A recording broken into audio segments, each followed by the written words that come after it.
오늘 말씀 가지고 본질에는 기쁨과 감사가 따라온다 라는 제목으로 함께 은혜 말씀 나누기 원합니다. 우리 스트레칭 좀 하고 시작할까요? 자, 깍지 끼고 쭉 올려주세요. 자, 왼쪽 오른쪽. 자, 어깨 크게 돌려주시고요. 반대로도 돌리면서 잠 좀 깨주세요. 고개도 좀 돌려주시고. 어우, 소리가 나네요. 막 반대로도. 벌써 한 해가 이제 반이 지나가고 있죠. 반이 지나고 이제 돌아오는 주일이 맥주 감사 주일이죠. 그래서 이제 저도 전반기를 어떻게 보냈었는가, 감사할 것은 무엇이 있는가를 이제 쭉 돌아봤어요. 돌아보면서 돌아보다 보니 제가 이제 절기들을 좀 찾아봤어요. 교회 절기들을 이제 좀 쭉 달력을 봤는데, 이제 교회에서 가장 중요하게 생각하는 절기를 두 가지를 뽑으라 그러면 뭐가 있죠? 뭐가 있죠? 하나는 성탄절이 있고요. 예. 하나는 성탄절이 있고 하나는 부활절이 있죠. 예수님의 탄생하신 것을 기념하는 날과 그 다음에 예수님이 죽으시고 부활하신 두 번째 탄생일, 이렇게 두 가지를 좀 제일 크게 보기도 해요. 근데 이제 성탄절 하면은 이제 보통 예수님이 이 땅에 오신 것을 기념한다고 해서 그리스도인들이 이제 많이 축하하고 기뻐하고 뭐 이런저런 행사를 하죠. 그러다 보니까 제가 생각을 해봤어요. 크리스마스를 가장 많이 느낄 수 있는 장소가 어딜까요? 애석하게도 교회는 아닙니다. 크리스마스를 가장 잘 느낄 수 있는 장소는 백화점 쇼핑몰이에요. 여러분들이 한번 그 그림을 한번 상상해 보세요. 크리스마스 시즌, 지금 너무 덥지만 한번 그냥 상상을 떠올려 보는 거예요. 너무 그 크리스마스 시즌의 장식, 트리 이런 게 있고 반짝반짝거리고 캐롤이 나오죠. 크리스마스 때만 되면은 이 머라이어 캐리가 수금 날짜가 돼가지고 노래를 계속 불러대지죠. 그리고 이제 이런 크리스마스 분위기에 커플들이 이제 쇼핑몰에서 쇼핑하고 있고 가족들이 놀러 다니고. 근데 이제 제가 이제 한 번은 그런 걸 본 적이 있어요. 쇼핑몰 1층에서 그 사람들이 광장에 모여가지고 이렇게 동그랗게 다 같이 모여서 행사를 하는데, 그 무대 위에서 산타 복장을 하는 한 밴드들이 이제 캐롤을 연주하고 노래를 부르는 거예요. 그래서 뭐 루돌프 사슴코는 이런 노래도 부르고, 그리고 이제 제가 정말 별로 안 좋아하는 캐롤이 하나 있는데 그게 뭐냐면은 울면 안 돼 하는 노래를 제가 별로 안 좋아해요. 왜냐면 산타 할아버지들이 그 우는 아이에게 선물을 안 준다고 하잖아요. 근데 제가 보니까 모든 애는 다 울어요. 그러니까 선물을 안 주겠다는 소리예요, 이거는 거의. 근데 이 노래를 제가 이제 안 좋아하는 이유를 이제 굳이 찝자면은, 이 노래는 아이들에게 조건부 사랑을 가르쳐요.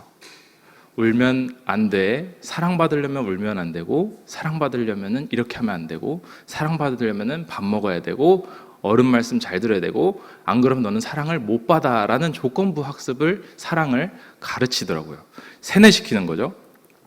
근데 이렇게 조건부 사랑을 해주는 이 대상자 자체도 말도 안 되는 산타가 선물을 준다고 하니 여러모로 이 노래가 참 마음에 안 들더라고요. 근데 산타는 울면은 선물을 안 주지만 예수님께서는 최악의 죄인에게도 용서를 베푸신다.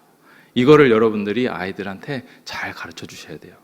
예수가 우리에게 주시는 사랑은 무조건적인 사랑과 용납이지 조건부를 달고 사랑해 주시지 않는다. 울면 안 돼. 뭐 하면 안 돼. 넌 스펙이 좋아야 돼. 공부 잘해야 돼. 너는 능력이 좋아야 돼. 이런 것들을 세상이 가르치죠. 근데 우리 어린 아이들에게도, 그리고 우리 본인들에게도 예수님은 조건을 달고 사랑하시지 않으셨어요. 그거를 반드시 기억하시고 가르쳐 주셔야 돼요. 세상에서 충족시켜야 되는 사랑의 조건이 너무나 많죠. 너무나 많은데 그놈의 기준을 이 시대가 자꾸 높여가요. 스펙이 더 높아야 되고, 외모가 더 잘생겨야 되고, 돈도 많이 벌어야 돼요. 연봉도 높아야 되고. 근데 그것들은 다 거짓말이란 거예요.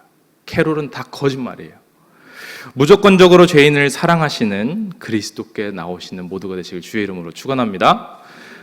근데 이제 그 광장에서 그런 캐롤을 부르는데 이제 저는 뭐 관심이 없었어요. 그런 모임 같은데, 그런 콘서트 이런데 딱히 관심이 없어요. 연예인들이 왔다 해도 별로 관심 없이 그냥 지나가고 있는데, 노래 한 곡이 딱 끝난 다음에 그 리더처럼 보이는 사람이 마이크를 들고 이제 관객들이랑 대화를 하는 거예요. 이제 인터뷰 같이 대화를 하는데 뭐라고 하냐면은 여러분 기쁘시죠? 라고 하는 거예요. 그러니까 사람들이 네! 라고 이제 반응을 해줘요. 반응을 해주는데 그것도 뭐 기쁜가 보다 하면서 이제 지나갔는데 이렇게 두 번째 질문이 이거예요.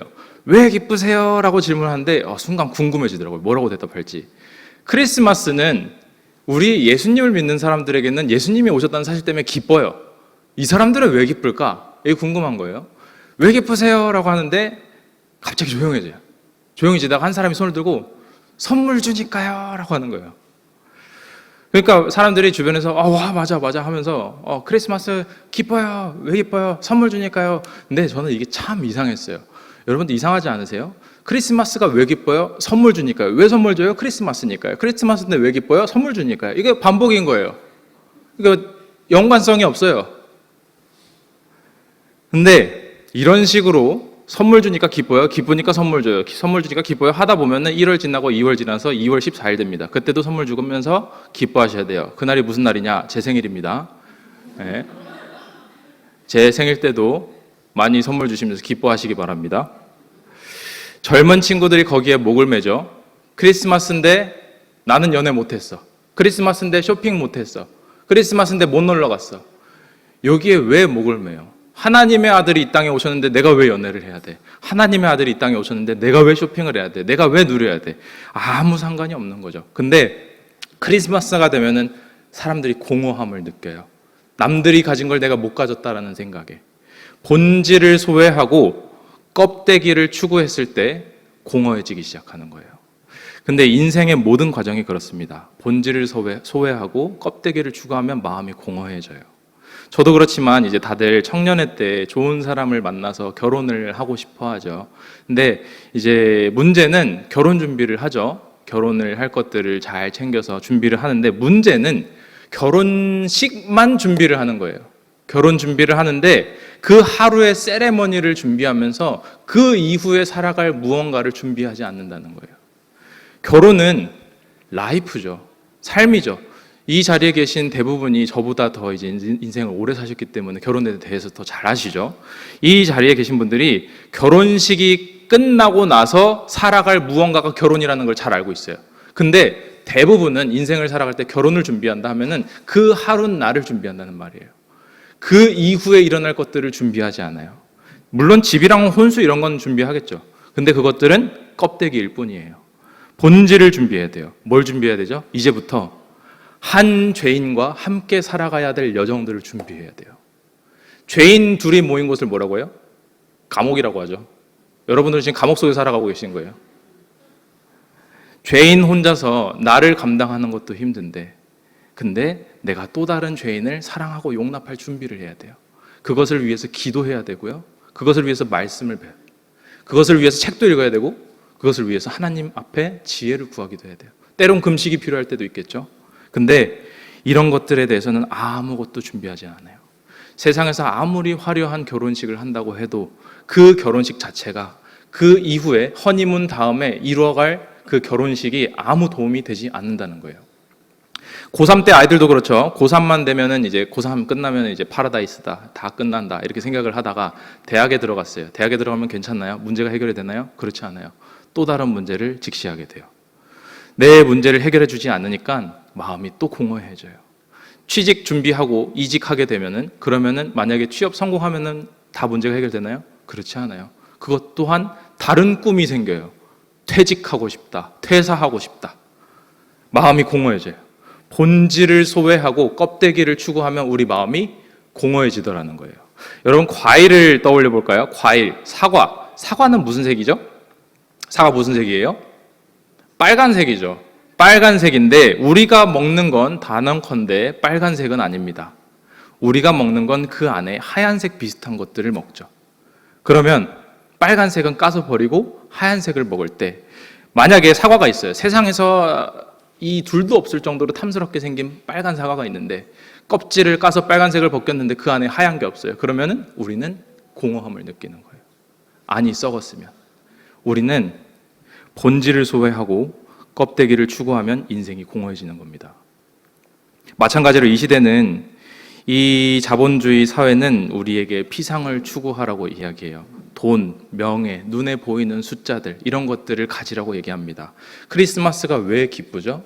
하나님의 아들이 이 땅에 오실 만큼 나를 사랑하신다. 하나님의 아들이 이 땅에 오실 만큼 나를 사랑하신다. 이게 본질이에요.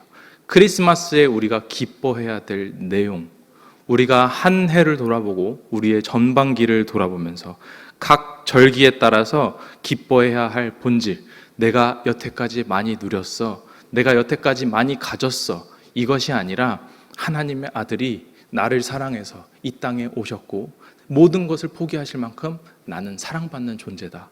이것에 대해서 감사하고 기뻐하셔야 된다는 뜻이에요. 이 키에르 케고르라는 신학자가 있어요. 키에르 케고르라는 신학자가 이 복음의 이야기를 한 왕과 꽃집 여인에 대한 이야기로 각색을 해서 만들었어요. 어느 왕이 있었어요.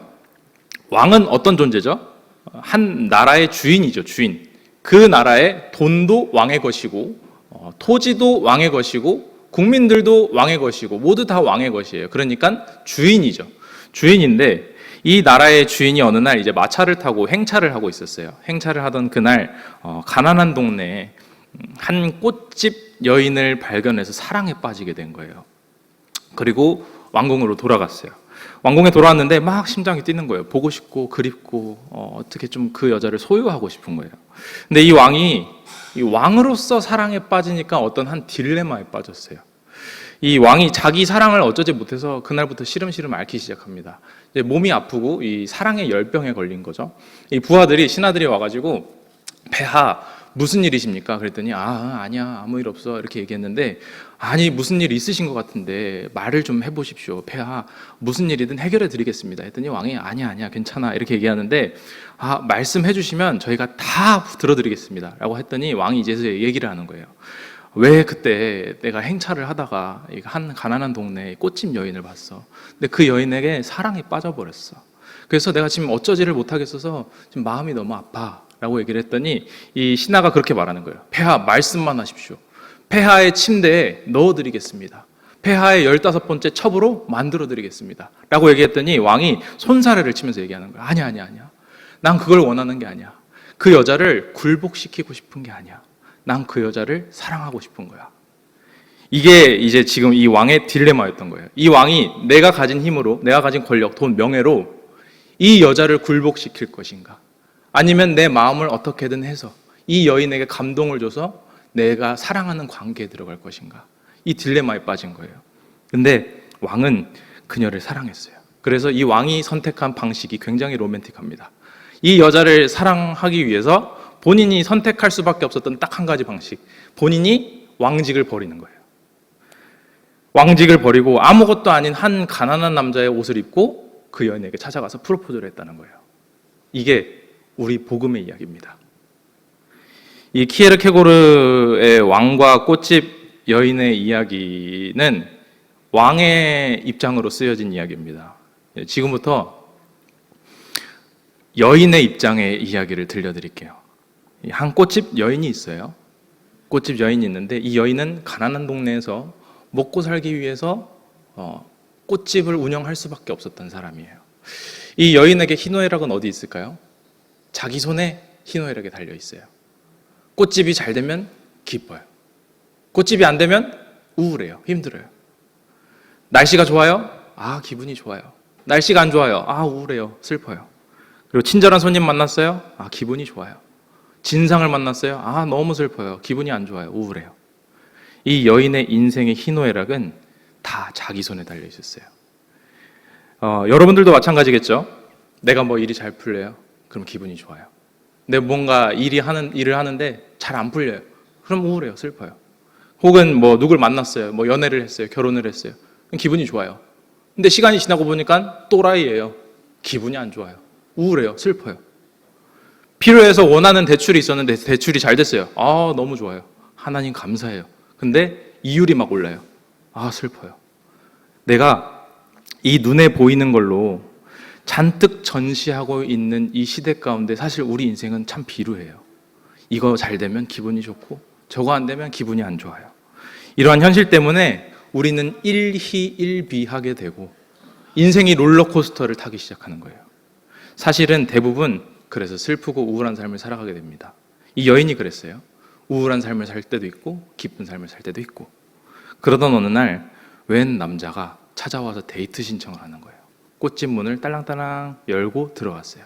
그리고 어느 날부터 꽃을 하나 둘 세 개 사주더니 데이트를 신청하고 썸을 타고 연애를 하고 결혼을 했어요. 그럼 결혼을 하고 나서 이 사람이 왕직을 버렸다라는 사실을 잘 몰라요. 아직 이 비밀을 모르고 있어요. 그러면 이 여인에게 이 남자는 뭐예요? 그냥 평범한 유부남이에요. 뭐 그냥 그런 유부남의 일상 뭐 대체로 별 볼 일 없죠. 그냥 해 뜨면 일 나가고 해 지면 집에 들어와서 분리수거하고 뭐 또 집에 들어와서 이것저것 정리하다가 뭐 와이프가 잔소리하면 욕 들어먹고 잔소리 듣고 혼나고. 어떤 남자가 이 결혼에 대해서 인터넷에 올렸더라고요. 결혼에 대해서 남자가 가지는 결혼의 의미를 결혼 이행시로 만들어서 얘기해 줬어요. 결국 혼난다. 이게 결혼의 의미래요. 유부남의 결혼의 의미. 그냥 그런 유부남 중에 하나였어요. 근데 어느 날 이 비밀을 알게 됐어요. 왕이 나를 사랑해서 왕직을 버렸다. 날 사랑해서 모든 걸 버리고 왔다라는 그의 신분, 그걸 알게 됐어요. 그가 날 사랑하기 위해서 선택한 방식이 모든 걸 포기한 거였다라는 사실을 알았어요. 나를 사랑해서 왕직을 버렸다고? 나를 그만큼이나 사랑한다고? 내가 그만한 가치가 있다고? 내가 그렇게 사랑스러운 사람이라고? 다음날 이 여인이 출근을 했어요. 원래 평소에 출근을 할 때는 젠장 먹고 살려니까 그냥 일이나 해야지 뭐 이렇게 갔는데 이날부터 갑자기 웃음이 나기 시작해요. 왜 웃어요? 왕이 모든 걸 버린 만큼 날 사랑한다. 모든 사람이 와가지고 야 너 별로야, 생긴 거 왜 그러냐, 거울 좀 봐라, 몸매는 왜 그러냐, D자다 D자 하면서 막 욕을 해요. 근데 상관없어. 왜?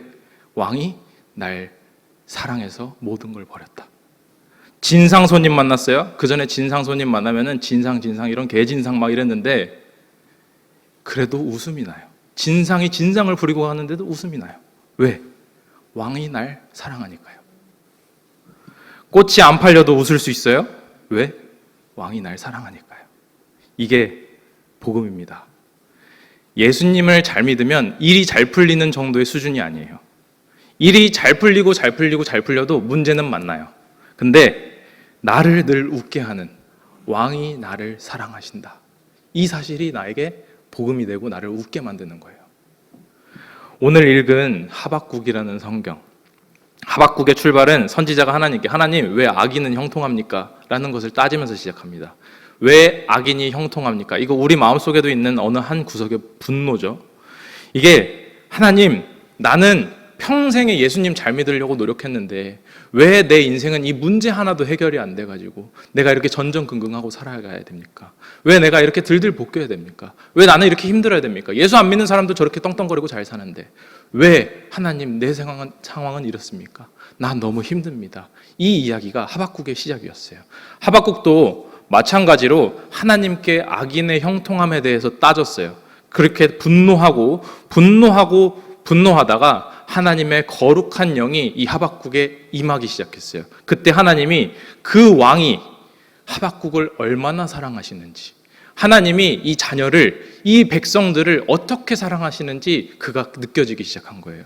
쏟아부어져요. 그 끝에 우리가 잘 아는 구절, 오늘 읽은 말씀 우리 다 같이 한번 다시 합독해 보실까요? 오늘 하박국 3장 17절에서 19절 같이 합독하시겠습니다. 시작! 비록 무화과 나무가 무성하지 못하며 포도나무에 열매가 없으며 감람나무에 소출이 없으며 밭에 먹을 것이 없으며 우리의 양이 없으며 외양간에 소가 없을지라도 나는 여호와로 말미암아 즐거워하며 나의 구원의 하나님으로 말미암아 기뻐하리로다. 주 여호와는 나의 힘이시라. 나의 발을 사슴과 같게 하사 나를 나의 높은 곳으로 다니게 하시리로다.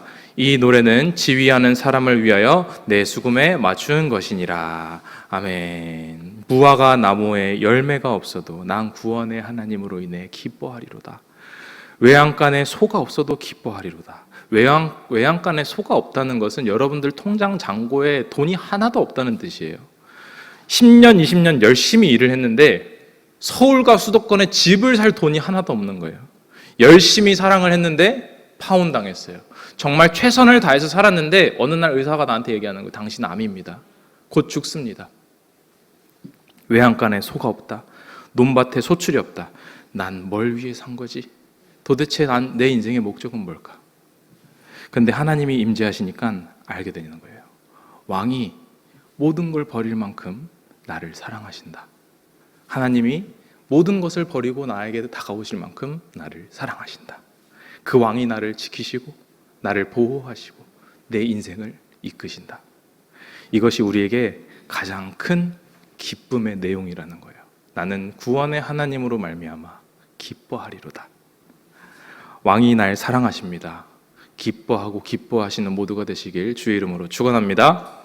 온 백성의 기쁨의 소식이라고 복음서에서 얘기하죠. 예수님이 이 땅에 오신 사실, 왕이 모든 것을 버리고 우리를 구원하러 오셨다. 이게 모든 사람에게 기쁜 소식이래요. 근데 제가 말씀을 읽던 중에 이런 의문이 들었어요. 모든 사람에게 예수님이 오셨다는 사실은 모두에게 기쁜 소식인데 과연 그분에게도 기쁜 소식일까? 나는 수혜자니까, 나는 받는 사람이니까 당연히 기쁘죠. 기뻐야 마땅하죠. 근데 모든 걸 버리신 그분도 기쁜 소식일까? 나를 사랑하기 위해서 모든 걸 버리셨어요. 근데 이게 정말로 그분에게도 기쁜 소식이었을까? 여러분, 예수님을 위해서 뭔가 버릴 수 있으세요? 예수님을 위해서. 여러분, 헌금 쉬우신가요? 11조 쉬우신가요? 아니요, 사실 쉬운 거 아니에요. 돈을 버리는 건 쉬운 일이 아니에요. 근데 하나님을 사랑해서, 공동체를 사랑해서 내 돈을 내어 바치는 건 아깝죠. 누구에게나 아까운 일이죠. 시간을 버리는 거 괜찮나요? 쉬운가요? 그렇지 않아요. 시간을 떼는 것도 어려워요. 재능 버리는 거, 손해 보는 거 쉬운 일 아니죠. 무엇보다 자존심 버릴 수 있으세요? 자존심? 교회에서 왜 치고받고 싸우죠? 이 알량한 자존심 때문에 그래요. 자존심을 못 버려서. 아무리 예수 그리스도를 사랑한다고 말은 하면서도 내 자존심이 긁히면 이거를 도저히 못 참겠는 거예요. 이 자존심을 못 버려서 치고받고 싸우게 되는 거예요. 우리 그거 자꾸 못 버려서 맨날 전전긍긍하고, 자기에게는 알량한 자존심 때문에 그거 못 버려서 오히려 예수님을 버리고 말씀을 버리고. 근데 그분은 나 때문에 다 버리셨어요. 왕직을 포기하셨어요. 그러면 과연 그분에게도 기쁜 소식일까? 놀랍게도 성경은 그것이 기쁘다라고 말을 해요. 그분은 모든 걸 버릴 만큼 내가 사랑스러우셨대요. 그래서 나의 가치는 내 조건과 상황에 있지 않습니다. 내가 일이 잘 풀린다고 더 사랑스럽고 일이 안 풀린다고 덜 사랑스럽지 않다는 거예요. 그분이 나를 그냥 사랑하시기 때문에 나는 사랑스러운 존재인 거예요. 제가 아직 이제 부모가 안 돼봐서 이 부모님의 마음을 다 이해할 수 없어요. 근데 부모님들이 그렇잖아요. 버리는데도 기뻐요. 내 자식을 위한 거면 기뻐요. 버리는 기쁨. 예수님의 사랑을 배우시는 모두가 되시길 주의 이름으로 축원합니다. 사랑은 버리는 거래요. 참으로 버리는 거래요. 이웃을 사랑한다면, 교회를 사랑한다면 무언가를 버려야 됩니다. 하나님의 나라를 사랑한다면 하나님의 나라를 위해서 내가 가지고 있는 어떤 것들을 버려야 돼요. 하나님을 사랑한다면 하나님을 위해서 내가 가장 귀중하게 여기고 있던 그것들을 버릴 줄 알아야 돼요. 그래서 하나님은 우리를 사랑하셔서 버리셨고 그것이 기쁘셨대요. 두 번째, 그분의 목적 때문에 그게 기뻤대요. 예수님이 이 땅에 오신 목적. 우리 말씀 하나 찾아볼까요? 요한복음 10장 10절. 요한복음 10장 10절에 예수님이 이 땅에 오신 목적을 표현하셨어요. 예수님이 왜 오셨는지 한 구절만 찾아보겠습니다. 요한복음 10장 10절. 다 같이 읽겠습니다. 시작. 도둑이 오는 것은 도둑질하고 죽이고 멸망시키려는 것뿐이요 내가 온 것은 양으로 생명을 얻게 하고 더 풍성히 얻게 하려는 것이라. 아멘. 도둑이 왜 왔대요? 도둑질하고 죽이고 멸망시키려고 왔대요.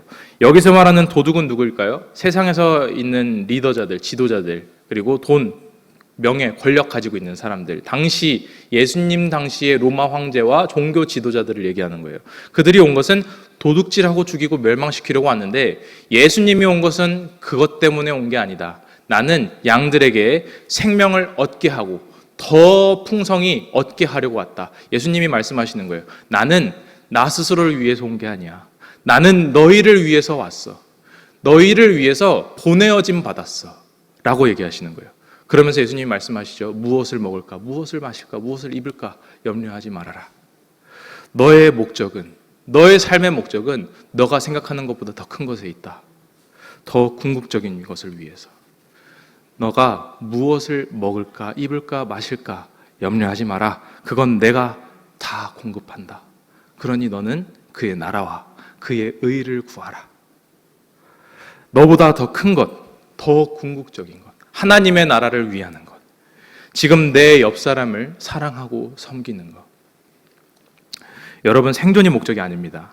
행복이 목적이 아니에요. 나를 보내신 소명이 가장 중요한 목적인 걸로 믿으시길 주의 이름으로 축원합니다. 나를 보내신 목적과 소명에 눈을 떠야 돼요. 그렇게 되면 우리의 마음속에서는 기쁨과 감사가 저절로 따라올 수밖에 없어요. 그럼 소명이 뭐냐? 하나님이 나에게 허락하신, 하나님이 나에게 주신 그 하루에 대한 이유를 묻고 거기에 대해서 충성하는 거예요. 오늘 하루 하나님이 나를 보내신 이유가 무엇일까? 오늘 하루 하나님이 나에게 허락하신 것들이 무엇일까? 내가 오늘 하나님을 위해서 해야 할 것들이 무엇일까? 왜 하나님이 그 사람들을 내 옆에 두셨을까? 왜 하나님이 나를 그곳으로 보내셨을까? 왜 나는 이런 집에서 태어났을까? 왜 나는 남에게 이런 상처를 받고 살아야만 했을까? 원인은 알 수 없어요. 그러나 주님께서 나와 함께 하시는 가운데 이것을 통해서 이루실 하나님의 영광의 목적을 알 수 있다는 거예요. 그것에 대해서 눈을 뜨고 하루에 충성하는 것을 소명이라고 이야기합니다. 소명. 내가 만나는 사람들, 내게 주어진 자리들, 부르신 자리에서 그 소명을 발견하고 하루하루 충성하시는 모두가 되시길 주의 이름으로 축원합니다. 제가 정말 재미있게 봤던 영화가 하나 있어요. 그게 여러분들도 잘 아실 텐데 터미네이터 3를 진짜 재미있게 봤거든요. 근데 그 영화가 이제 모르시는 분들을 위해서 좀 설명을 해드리자면은 인간이 기계를 만들었죠. 기계를 만들었는데 만들다 보니까 AI를 만들었어요.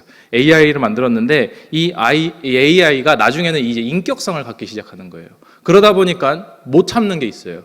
본인 위에 인간이 있는 걸 못 참겠는 거예요. 이 모습 참 뭐랑 비슷하지 않나요? 창세기랑 굉장히 비슷하죠. 본인 위에 주인이 있는 걸 못 참겠어요.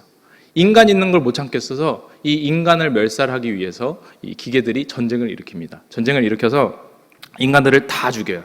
다 죽이고 기계 세상을 만들었는데 그 중에 몇몇 잔류한 인간들이 반군을 만들었어요. 기계를 저항할 사람들. 반군의 리더자가 이름이 존 코너예요. 존 코너.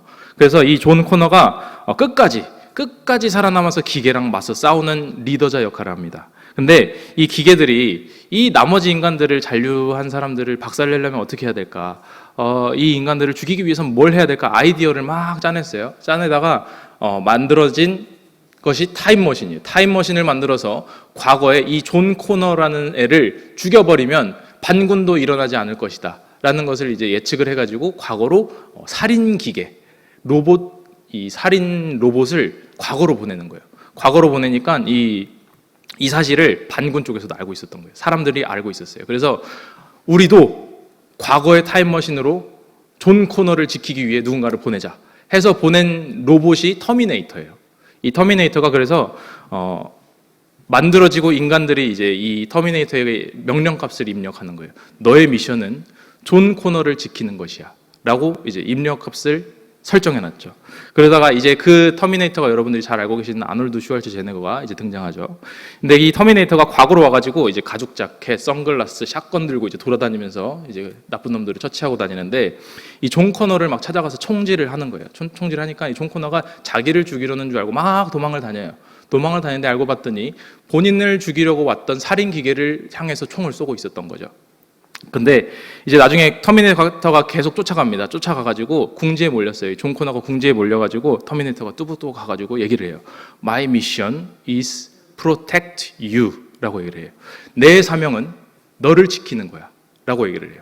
그래서 그때부터 이 영화의 흐름이 이 터미네이터가 이 주인공을 지키기 위해서 고군분투하는 모습이 그려져요. 그러다가 막 다 부셔져가면서 살인기계랑 막 싸웁니다. 그러다가 나중에 이 살인기계에 의해서 해킹을 당해요. 터미네이터가. 해킹을 당해서 본인의 미션을 잊어버리고 오히려 존 코너를 죽이는 역할을 하게 되는 거예요.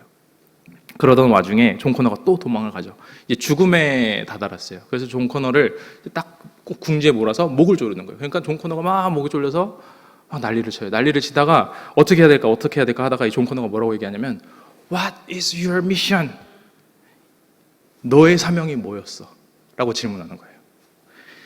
갑자기 이 터미네이터가 명령어가 막 오류가 나는 듯 하더니, 괴로워하는 것처럼 명령어가 오류가 나는 듯 하더니 형 꺼졌다가 재부팅이 돼요.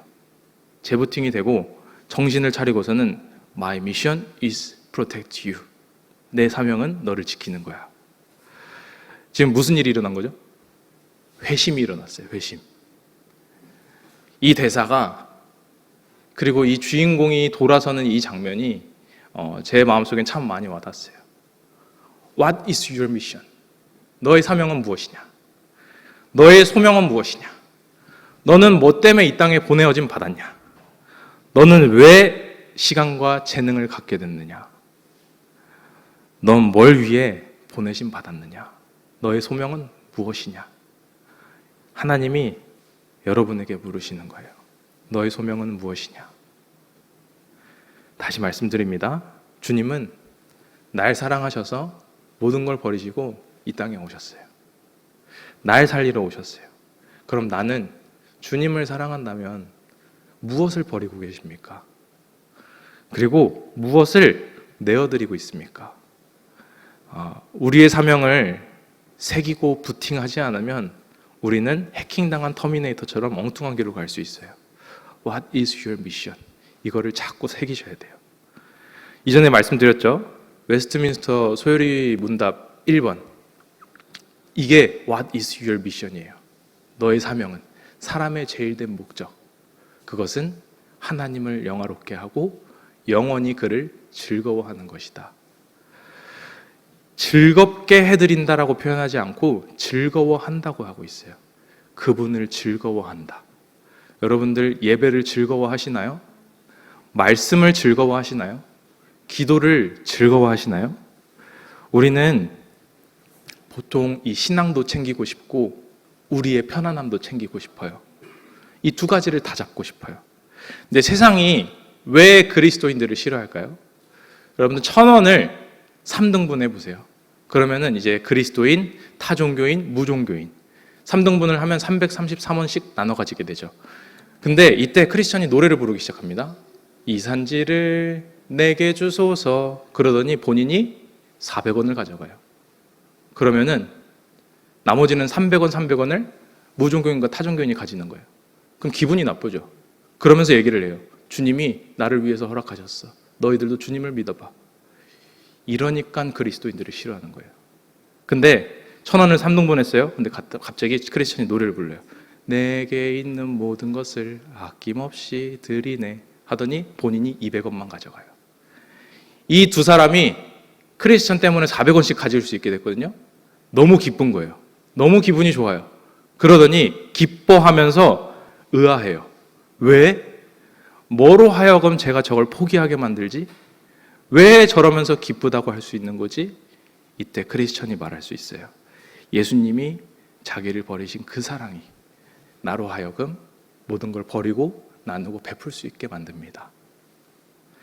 주께서 여러분을 부르시고 보내십니다.